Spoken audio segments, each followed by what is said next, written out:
Hey everyone, Delta One here, and guess what came in the mail today? Uh, Title. We're gonna get into RAM, and because that's like the most fitting place to do the unveil of the title. Um, Even though I chose to get the title in a, okay, I'm interested now.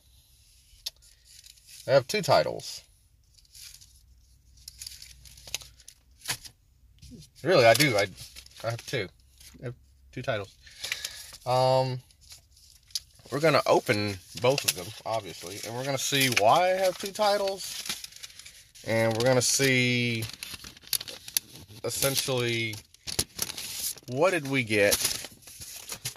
Because I was asked before when I first got this, they've been thinking about getting a flooded vehicle, but they were under the understanding that you cannot get a title for a flooded vehicle, or that it's really difficult to get a title for a flooded vehicle. One of two things got to go, guys. One, you're either, I'm trying to do this with one hand. One, it depends on your state, and really any state where you can do it. It just really depends on how difficult it is to do and their policies of how to do it. For instance, for my state, Mississippi, to reissue a title for a flooded vehicle, is like most states where you have to, you are really hard pressed to actually figure out how that a vehicle is flooded, because flooded vehicles usually have an extended time of failure. In most cases, a flooded vehicle doesn't show any signs that it was in a flood other than physical damage. And if there is no physical damage, then it's just electrical that happens over time. For instance, like this Ram here was underwater, but I took the engine completely apart, and I drained the fluids in it, redid the fluids, ran water through it for so many times to rinse out the coolant system, ran 3 or 4 oil changes through the oil to get good oil into the entire system. Transmission fluid was changed about 4 or 5 times. What else? The entire body electrical was changed. The steering wheel control module, the steering wheel control module, the ignition, which this will get changed again because this will be going to a push start. The radio, the HVAC module, which still acts up, which doesn't matter because the 10-inch display will take over the radio and the HVAC module. The entire dash harness was replaced, which still needs a new one, but it will do so you can drive the vehicle. Dash harness was replaced. The body harness was replaced. The engine harness was replaced. The fuse box was replaced. The body control module was replaced. The RF module that's in the back seat was replaced. The window motors were replaced. The driver and passenger side door switches were replaced. The passenger speaker, I think only the passenger speaker needed to be replaced. The occupant restraint module was replaced. The passenger side seatbelt was replaced. The mirror, which didn't need to be replaced, was replaced. The instrument cluster was replaced. Didn't need to be, but I just wanted the 4-inch display, 4 or 5-inch display, whatever size it is. I just woke up, so I'm really tired. The steering wheel was replaced, so I can have the voice recognition, which I really don't use. I don't really use the voice recognition. I just really use it for calling. So hands-free. That's the only reason I got it. Hands-free is the only reason I got it, because dialing is so dumb for this Uconnect. I have to dial the number. I can't dial with the name. So I really have no reason to use voice recognition. And really the only thing I would have is switch to Bluetooth, which I can reach over and just push media. And the signal was replaced. I didn't need to replace it, but I replaced that. I'm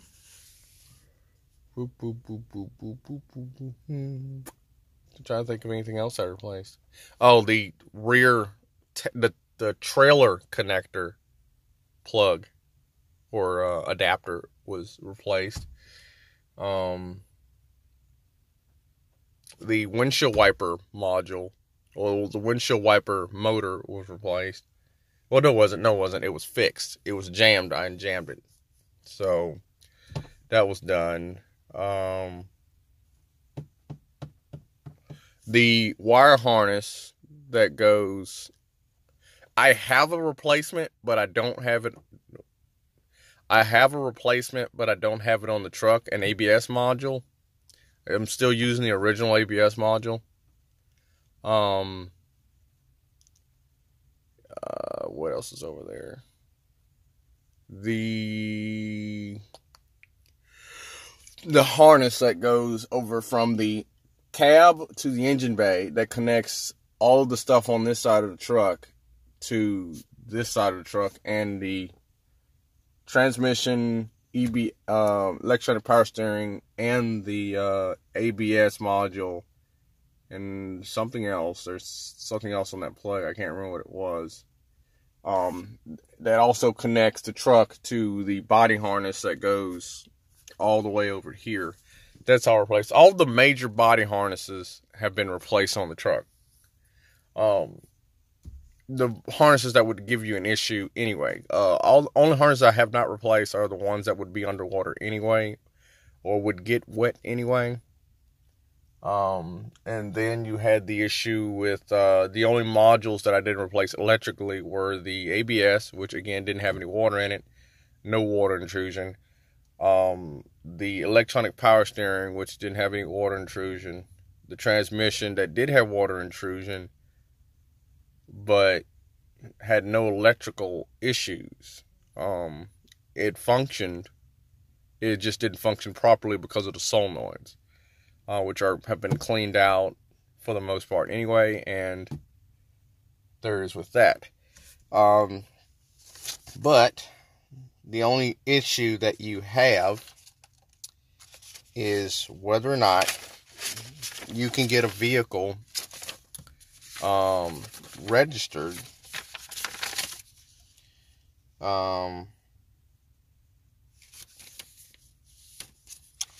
so apparently I just now have the title to the Mitsubishi Montero Sport that I've been trying to get from 4 years ago. Hold on, let me put my finger over this. This is a title for a Mitsubishi Montero Sport 01 that I've been trying to get since 2014 or so. I no longer have this vehicle. This title is useless. Because I think this truck is flooded. I mean, this truck was in a tornado tornado in 2014. So this truck was totaled by a tree. Insurance could not be put on it because that vehicle was not in my name, so I couldn't put that truck in my insurance. Apparently the title was put in this month on the 4th, same day. Apparently this may be why it also helped to get this kind of title for the truck, even though it's a flooded truck, because they screwed up one of my titles for the vehicles, which I don't have anymore. So that title's pretty much useless because that truck no longer exists. I think it was scrapped. I don't know. But here we go. Title unveiling for the 14 Ram, flooded 14 Ram. Did I get a flooded title or did I get a clear title? remember I did say that you can get a flooded title cleared to an original title one of two ways: illegally, by title washing, or legally by replacing enough, depending on your state. You can take it and replace enough equipment on the vehicle for it to be considered a new vehicle. Or you can replace enough equipment on a vehicle for it to be considered rebuilt. In our state, for the flooded vehicles, just taking it up there for flooded, for being checked, it's still a flooded vehicle. Because all you've done, like if I did nothing to this truck and I just got it running, didn't change the interior or anything, it's still flooded. Because what we have to do on our end, I can't just fill out that I didn't replace anything except electrical. I can't do that. I have to also fill out any other things that I did to the truck. You get a really small section to do this in, by the way. You get a really small section to fill out other stuff that you did with it as well. Like I put in there internal engine work, no replacement of engine, body harness replacement, carpet cleaning, seat cleaning, stuff like that. Basically, everything I did to the truck was written in that space. That's taken into account on top of what parts you replace, plus what receipts you replace. If you send the appropriate receipts that they need to be assured that the vehicle has enough stuff replaced on it, you can get a clean title. But, like I said, you have to have the appropriate receipts that they need to clarify that it's been a full replacement of everything. So if I just put in there that I have receipts for like oil, the times I changed the oil, basically I'm showing that you put in how much effort you put into it, can really help with getting a clear title.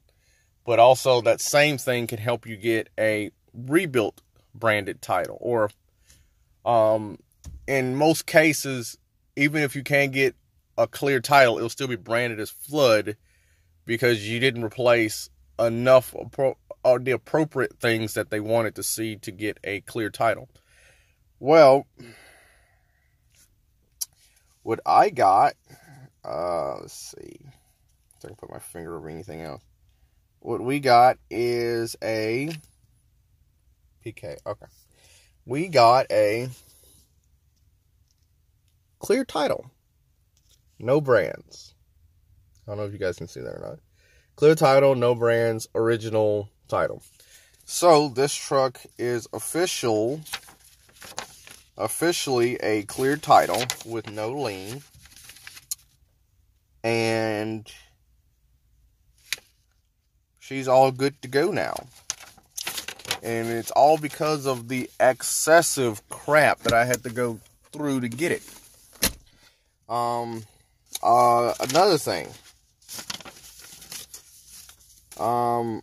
thing that also takes into account,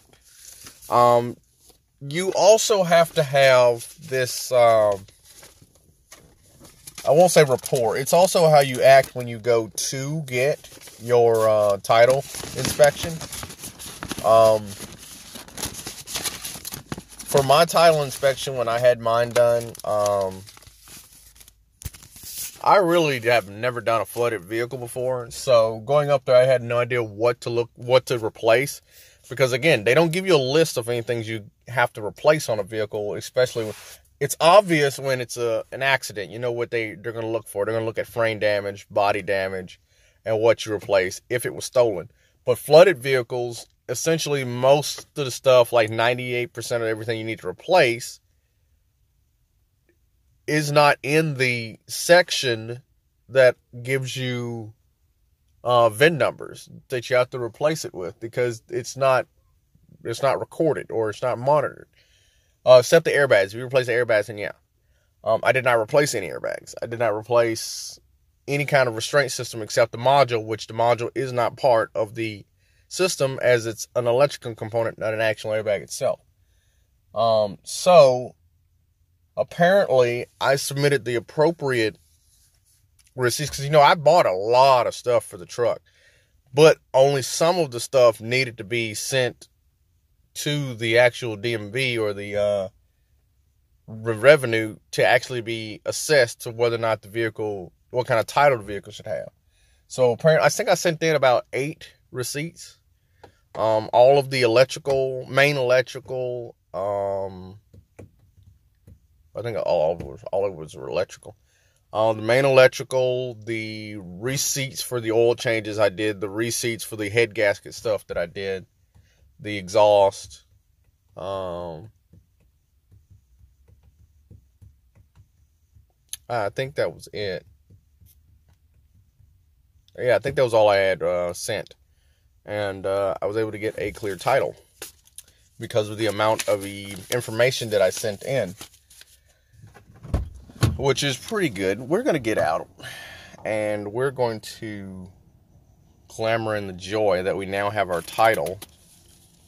Because when I went up there to take it, the lady told me that they've been rejecting flooded titled. Well, not flooded. Yeah, they've been rejecting flooded title vehicles left and right. And they've been rejecting salvage title vehicles 1 out of every 4. So basically 1 out of every 4 salvage title vehicles in the state have been rejected. And like, let's say it's a hit and miss if you have a flooded salvage title. So looked like I was the one that didn't get the rejection with the salvage title. So that means you're blurry. Which also means that the person behind me or the person in front of me was actually rejected. Whoever did theirs. Not physically. That could be anywhere in the state that went to do that. Theirs probably rejected. But also it could be that they screwed up one of my titles for a vehicle that no longer exists now. I probably have to look up that VIN number and find out if that vehicle is even still around. I doubt it, but you know, whatever. But see, I'm tired. That's our title unveil. Took us this long to get it, but we got it.